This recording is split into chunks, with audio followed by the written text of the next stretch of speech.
Burayı aç. Açalım burayı. Açalım arkadaşlar. Açalım.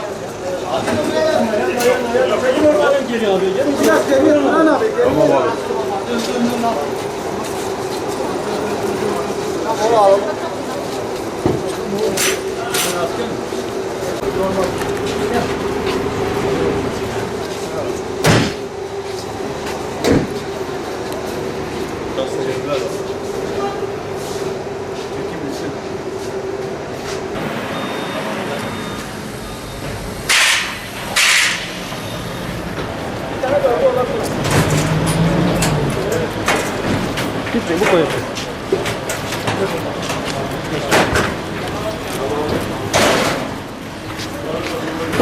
Barış abi.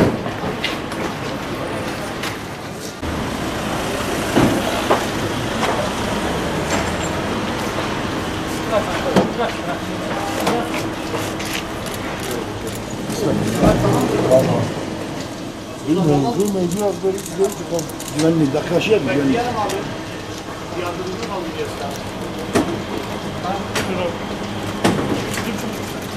Tamam.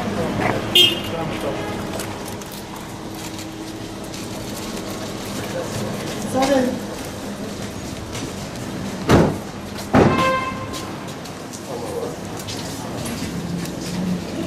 Bir saniye.